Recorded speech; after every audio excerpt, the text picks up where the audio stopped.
Here we go. It's another special edition of the 50/50 podcast. The 50/50 podcast presented by Physical Athletics, our proud partners, Physical Athletics. For those of you local in the Borderland region here in El Paso, you can find them at 2270 Joe Battle Boulevard. All right, they are doing some cutting edge things. The director of strength and conditioning there, Coach Armando Aguilar, and his staff they are applying science to your game, and they're doing some amazing things. Make sure you look them up. You can also find them on all social media platforms at Physical Athletic. That's FYZATHLETIC. And then you can also find them on their website at physicalathletics.com. My next guest, he is the head coach of the reigning, defending, newly crowned 6A UIL 6A boys state champion, Coach David Rogers. Coach Rogers, how are you, sir? Hey, doing good. Thanks for having us on. Thank you for being here. We appreciate it. I'm sure everything is still spinning 100 miles an hour. You and your boys are very much in demand. So congratulations on that state title. Extremely rewarding. You know, we feel like it's been a pretty much a 4-year process, getting into the regional finals, state finals, and then last year being undefeated, and then this year finally getting to close the deal. Right. So, you talk about the buildup, the process. It's obviously you're not an overnight success, obviously, and we'll get into that a little bit more in a minute. But talk to us a little bit. Give us, before we start looking a little bit more into this season, just kind of give us a little bit of a snapshot, a little bit of a summary about you, your coaching background, and then as well as your program. Sure. I started coaching soccer in '99 at Granbury. And my first year, I was really fortunate. It was the first year that back then there was only a 5A classification being the highest, and 4 and 5A split. And so Granbury was the first team to win the 4A state title in '99. And I was an assistant coach, had a good mentor in Larry Mayo, and obviously seeing what it took to win a state championship was a big plus. I got a head coaching job after that year, and took on Denton Ryan. We played them in the playoffs and knew they're a playoff team. And the first year we made the playoffs there, and the second year we qualified for state. And being a second-year head coach, we got strummed by South Lake Carroll and the state semifinal. But it was great, just qualifying, and had a lot of seasons that we were close to getting back. Knocking on the door, never did. And then I moved to the San Antonio area in 2005, 2006, and was fortunate enough to land a job in Bernie. And we won the state championship my first year there in 2005, 2006. And we ended up closing down Bernie High for remodeling and opening up Champion High School. First year we opened up Champion, we went to the regional finals, lost to Hidalgo, a Great Valley team. In the regional final, felt like that team was good enough to win state, and Hidalgo actually won it. Played in some windy conditions in Corpus, and they got 2 in with a win, and we only got 1.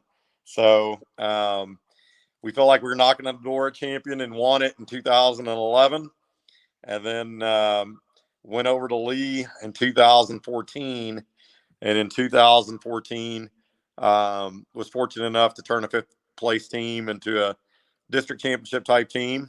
My first year, then we were like second the next 2 years in a row, and then we made the regional finals 4 years ago.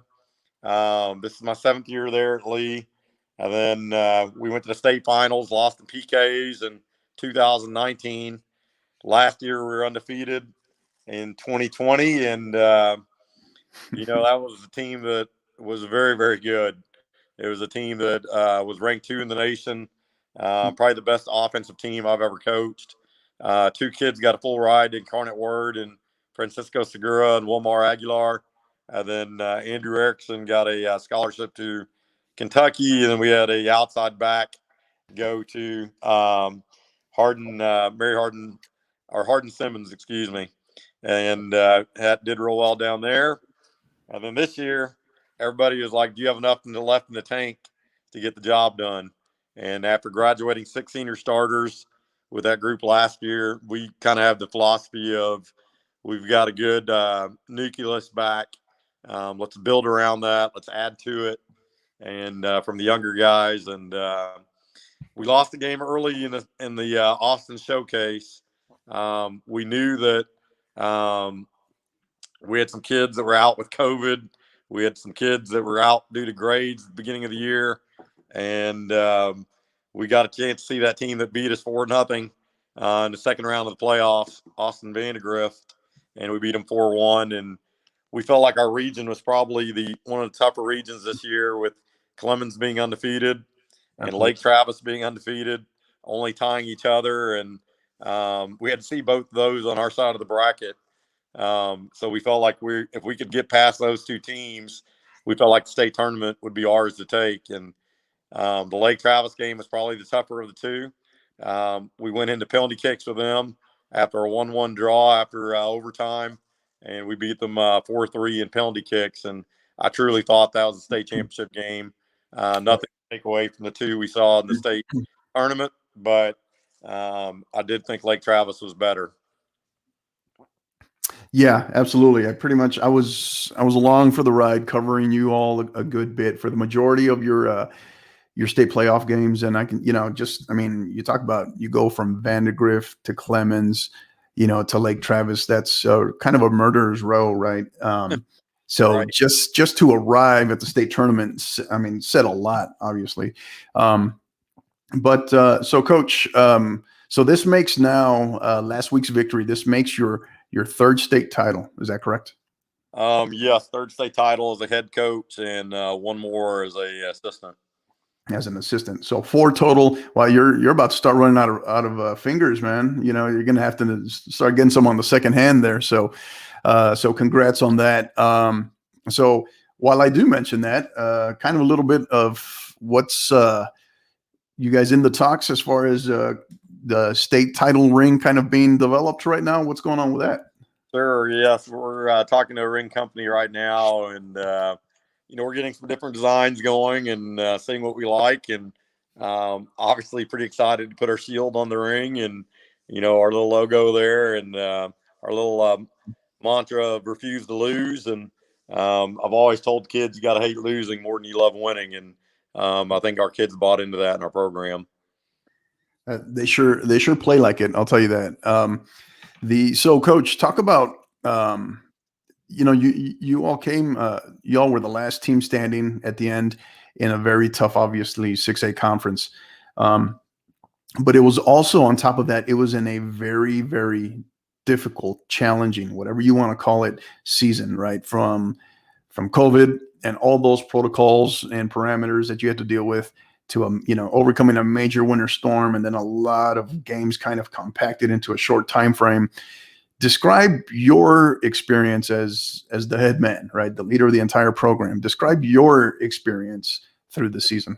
I think our boys were really kind of self-motivated. I don't want to really take a lot of credit for that. I think that the boys had already seen their season strip from the year before, after being 17-0-1 and the season called short, and knew they had a chance to win a state title the year before, and we were undefeated before the winter blast and in district play, and I didn't think we were going to have any type of hiccups once we came back, and it kind of really helped us, to be honest, because we were going through some injuries, and it gave some time for legs to heal. And I think coaches kind of tend to overtrain sometimes during district play, and I really like to go as long as the length of a game, about an hour and a half, get after them pretty hard, and then do some light stretching and cool down and get them out of there.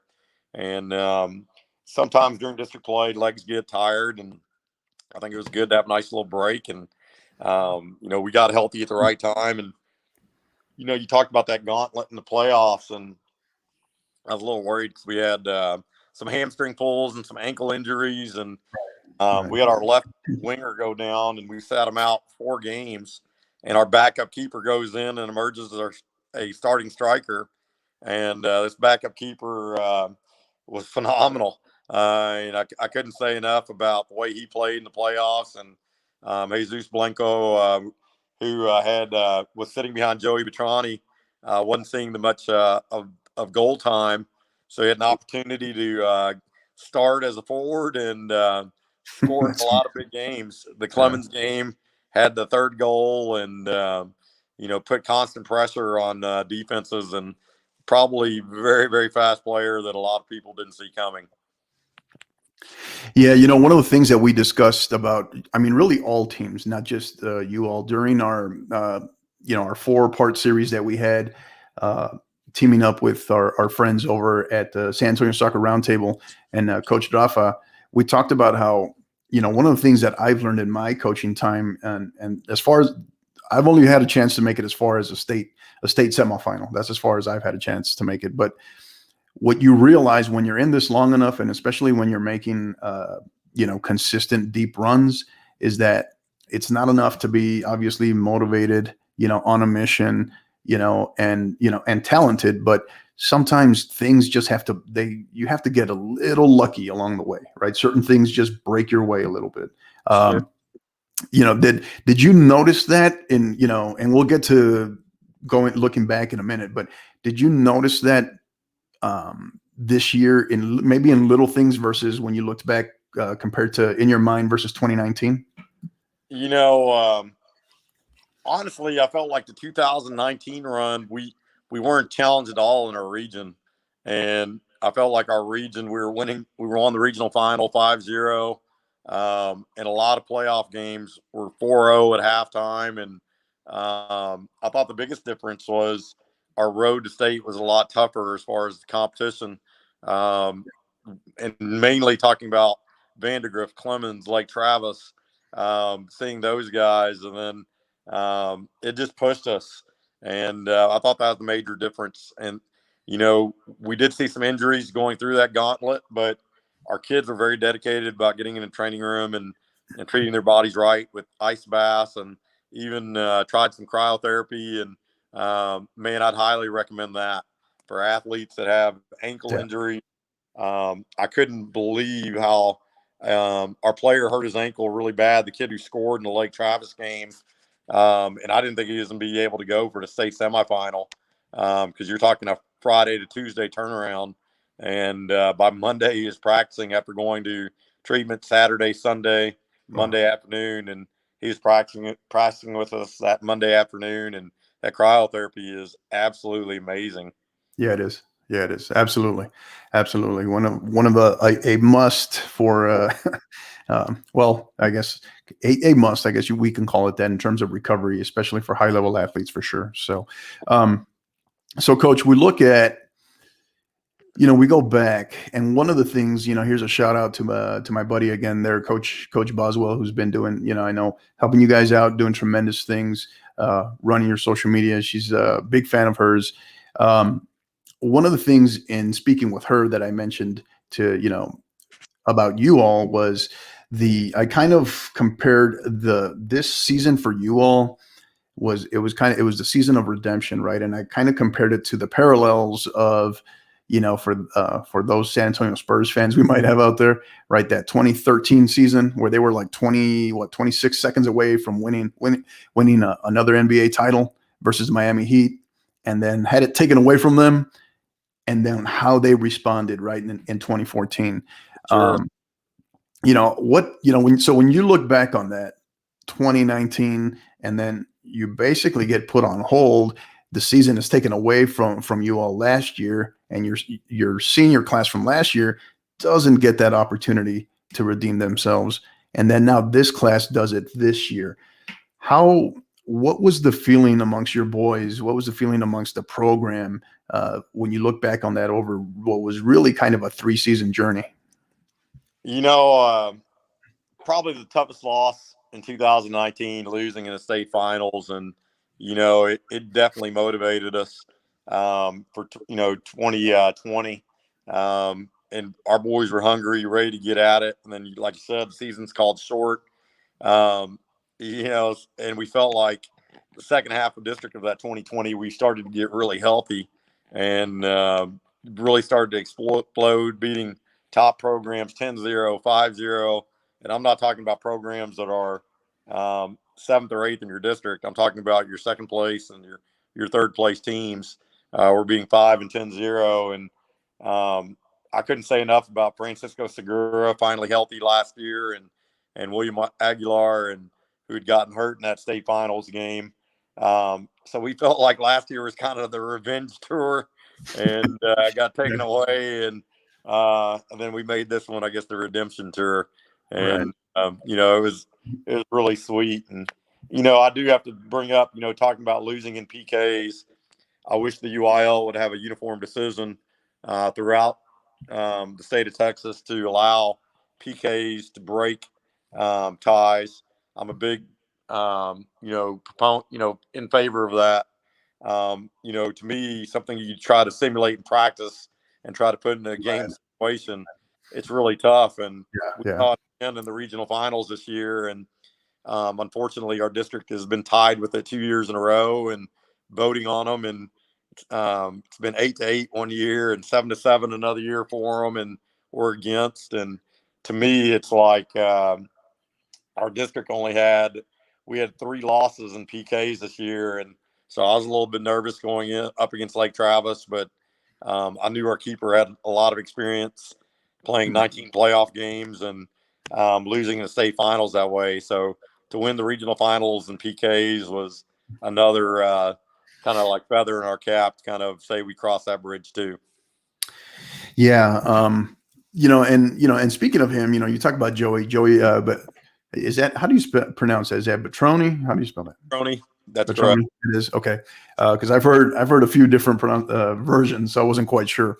I think I butchered it for 4 years too. I was calling him Betroni the first 3 years. And so I think he prefers Betroni. Right. All right. Hey, well, you got it done. It took you 4 years, but you got it done, right? Good job. Right.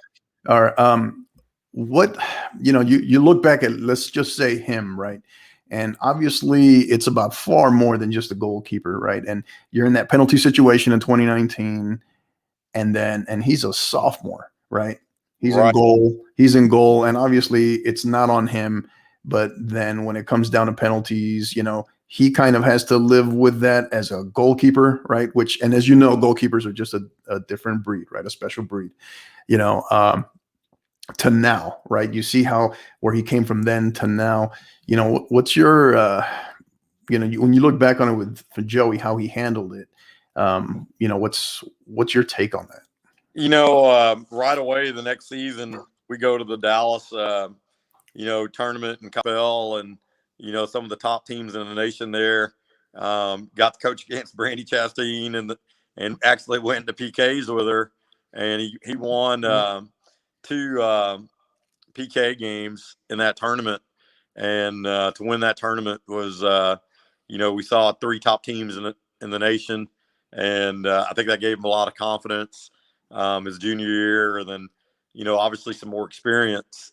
And on his behalf, on his defense sophomore year, the first 2 shooters missed, and really didn't back him up. But he didn't save one either. So don't want to let him off the hook either. But I tell you what, his junior and senior year, he was absolutely amazing in PKs, stopping at least 2 every time we saw PKs from then on out. And to be able to stop 2 PKs or intimidate enough of them to hit the bar, go wide or whatever, was pretty phenomenal. And man, he's grown as a goalkeeper, and going to Coastal Carolina, I think he's going to push for the starting spot there. Yeah. Yeah, that's awesome. That's tremendous. Congratulations to him as well, headed to Coastal Carolina. And the thing, we talked about it too on Inside Texas High School Soccer, where after that Lake Travis game, where that was kind of like a big monkey off the back kind of moment for you all, right? In terms of getting it done, in a crunch situation, in the state playoffs, in penalties, right? Something that you guys needed to check off that checklist. Was there anything about this season that really kind of surprised you that you did not see coming, besides a winter storm? Well, a lot of people didn't think we had enough left in the tank. And I think what surprised me the most was the amount of multiple goal scorers in double digits.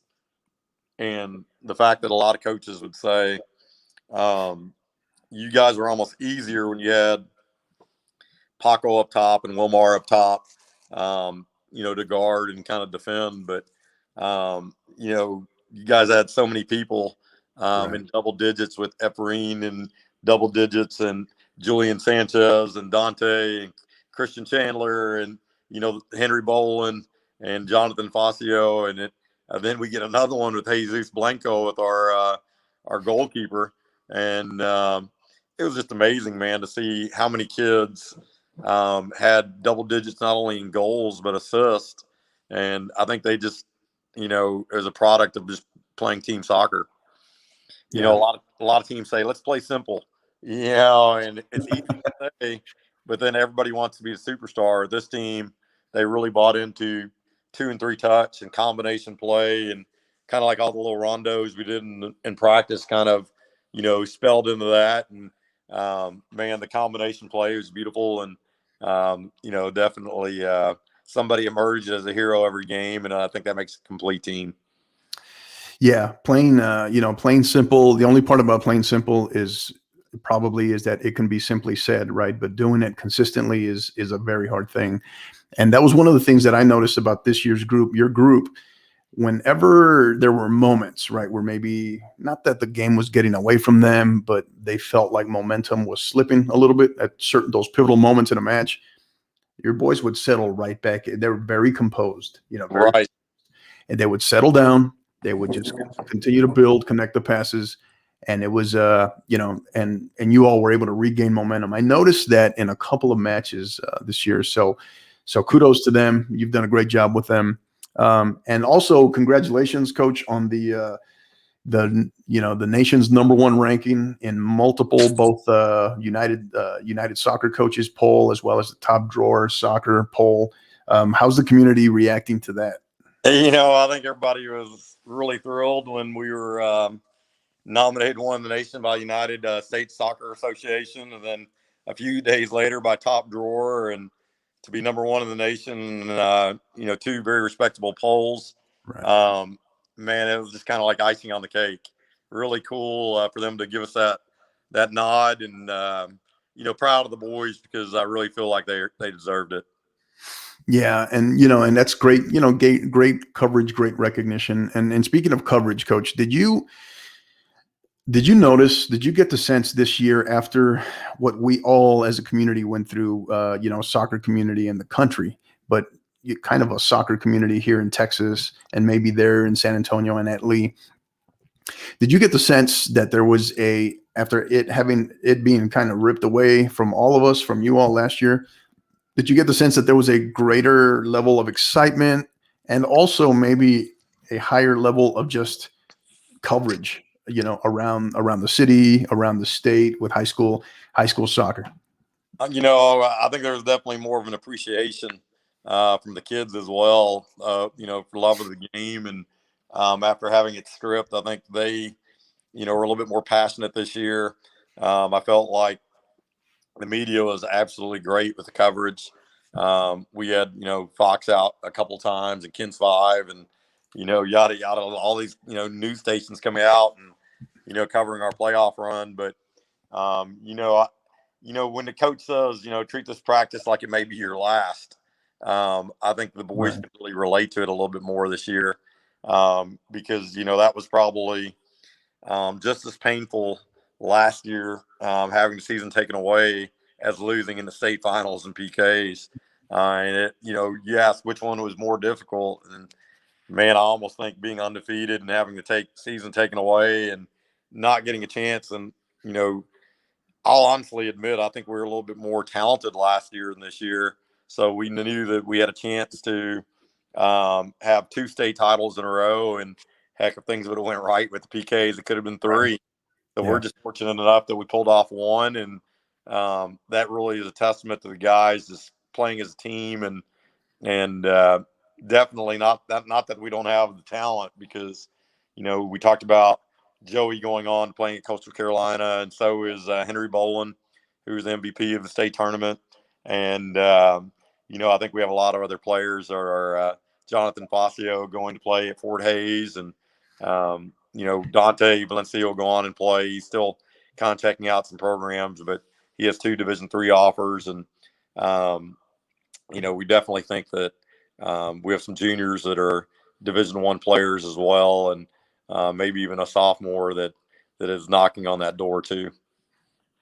That's awesome. That's great to hear. And so now and that kind of perfectly leads me into my next question, Coach, is now you all have that target on your back, right? So now it's like everyone's kind of gunning for it. Obviously, I'm gonna let you enjoy it for a little while here, right? But it's, as us as coaches, the wheels start spinning after a few days of, okay, what's next? What about next year? You alluded to it a little bit, but talk about your boys that are coming back. What kind of gets you amped up? What gets you excited about what you have returning? Sure. I look at Julian Sanchez, who had the assist on the first goal, and probably one of the best forwards, I think, in the country, because not only is he good offensively, but he plays defense. And unlike Ronaldo, he actually believes in defense. And, some of these players that are so talented get away with not playing defense. He's someone that is on you 24/7, and he's just relentless. And I look at him and, just really admire his game, think that he is nonstop hustle. And then I look at our right back who drew the penalty kick in the state final, Davis Kelly, and he is, he's just a nuisance. He just gets all over everybody, and he's, so clean with the ball. And, I really like defenders that are completing 90% of their passes out of the back and, link up with the midfield really well. And I felt like he really did that and added to the attack. So excited about those guys. And Christian Chandler, being a sophomore, is newcomer of the year. I think he's going to be a Division I talent. Giovanni Garcia, who scored on the header in the state final, he's back. He was our left back who scored a nice header from Henry Boland, and he was newcomer of the year 2 years ago. And feel like we've got a great nucleus back again, and everybody's going, well, you're graduating 5 or 6 starters, coach. And to me, it's like, well, we did that the year before too. Right. And you have a solid program, and kids buy into it and believe in themselves. And I think it takes a coach to be passionate and players to be passionate. I think we feed off of each other, and I think they're addicted to that deep playoff run. I think they love it. I think that they become accustomed to it. And I told them, are you going to be the class to let it go? Are you going to be the class that, doesn't get back to the regional tournament? Are you going to be the class that settles for getting knocked out in the first or second round? And to me, it's like, I welcome the target. It's been honest pretty much for 4 years. And I like high pressure during soccer season. I really am a pretty intense coach, and I have a lot of fun with them too. But to me, it's like I've always performed better as an athlete under pressure. I think it brings out the best in you. So to me, if you play weak competition in non-district play and tournaments, it's not going to benefit you. You want to try to play the best and get the best out of you. And we definitely were not the best at the beginning of the year. We played some good competition in Vandegrift and Austin Westlake that really challenged us. And definitely, I think coaches that kind of pad their records and playing teams that they know they can get W's off of, I think it'll come back to haunt them as they go to the playoffs, and they'll get exposed. So I'm glad that we have a tough pre-district and a good district in itself to try to get us prepared for the playoffs. He's Coach David Rogers, the head coach of the reigning, I should say, UAL 6A boys soccer state champions, the San Antonio L.E.E Volunteers. Coach, you mentioned your district. Talk about, the obviously not a week. You don't want to play a weak schedule. You're not going to get better like that. 28 6A. Talk to us a little bit about that and how you feel, just the quality level of the other teams in there, and Sure. how you feel it makes you all better, and just your thoughts on your district. We talked about 4 years ago getting the regional tournament. We saw Reagan and we lost to them 1-0 in the regional final. So seeing your own district opponent in the regional final, it kind of speaks for itself. But then we went ahead and did it the next year as well, and got a little redemption that year when we went to state. and saw Reagan once again in the regional final. And then Churchill hired a new coach in Justin Linthicum, who I highly respect, and it made that program even better. And they've had some state champion experiences there before in the early 2000s. They were the last, San Antonio team to do it on the highest level.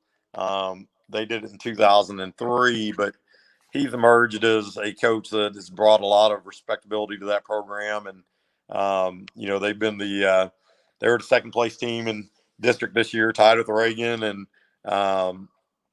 couldn't say enough about him as a coach, and how well prepared his boys are when they play us. That's great. So, we've talked about the target. We've talked about there's always whether it's a revenge tour, a redemption tour. Now you guys are, you're the king of the castle. You're at the mountaintop. What message do you come back with them now that there's, there isn't, it's kind of mission accomplished, check mark, check mark, check mark. What's the message you give them now to keep them hungry? That was last year. Now it's everybody's 0-0. Nobody cares if they're state champions once the season starts, and sure, target's gonna be on their back, and everybody's gonna want to prove something. We started the year out 2 in the nation, and we kind of had that target, and we saw if you got a little complacent what could happen, and a team thumped us 4-0, and I think that loss really motivated us. And I think it's how you handle a loss early in the season, and we changed some positions up, and I think losses are good early in the year if you learn from them. I don't really think losses are ever good if you don't ever learn anything from it. And absolutely, I think you keep the boys motivated just by letting them remember what it took to get there, and the hard work and the teamwork and the dedication. And I just know our kids' character, that they're not going to lay down, and I expect us to be a D playoff team again next year. Well said, Coach. So, Coach, as we start wrapping up here, kind of, it's not every day that other coaches in our profession, that they get to hear from a state championship coach, a coach that's been to the mountaintop, just experienced it. Obviously, you're fresh off of it from last week.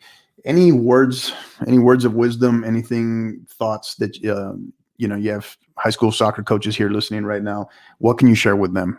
If you give an athlete an excuse to take it, he is always going to take it and take the easier road. Be hard on your athletes, be tough on your athletes. To me, they crave discipline.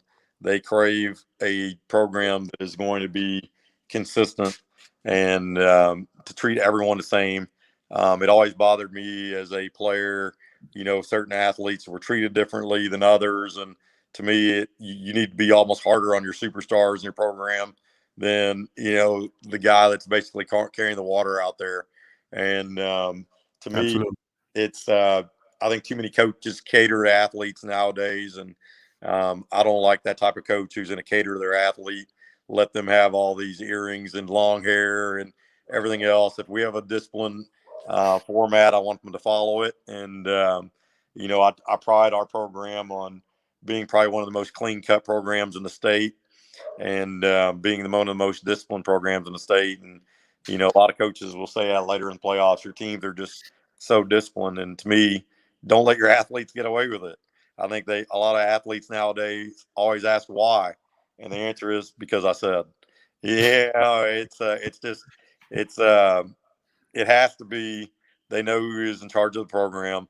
They have to have a respect for the coach. And to me, it's once you start bending on your rules, then you kind of let everybody else take over, and then you have an undisciplined program, and you have bad habits under your program. Right. Tough love. Right. Tough love. Yeah. No doubt. Yeah. Hey, one option too, Coach, just putting it out there is, great haircuts such as mine, they're an option. I'm just putting it out there. So, just a thought. So, Hey, all right, Coach. I really got strict with it once my hair wouldn't grow anymore. So maybe I'm a little biased. All right. All right, Coach. Well, hey, this has been great. We appreciate your time. We appreciate you, setting aside some time out of your day to speak to us, speak to the high school soccer coaches, you got college coaches listening to this as well. Any final thoughts? Anything you'd like to share before we call it a day, Coach? Sure. I think the most important thing is keep your practices fresh and exciting, and always keep learning. Steal from other coaches and pick out drills that you can use from other coaches. And I think players enjoy doing different drills. And I'm not saying every day, but I think some coaches kind of get stuck in the same format and running the same thing year after year after year. And I think it's important to kind of mix it up and really make it fun for the athletes. And to me, work them hard, but they also got into this for a reason, and they love the game, and make them realize why they love the game by having some fun in practice as well. Perfectly said. Absolutely. He's Coach David Rogers, head coach of the reigning UIL 6A boys soccer state champions, the San Antonio L.E.E Volunteers. Coach, thank you very much for your time. This has been exceptional. We appreciate it. And for our listeners, don't go anywhere, as we'll be right back shortly with our head coach, Michael Strong, head coach of the UIL 4A boys state champion, Bernie Greyhounds. Hey, thanks for having me on once again. Have a good day.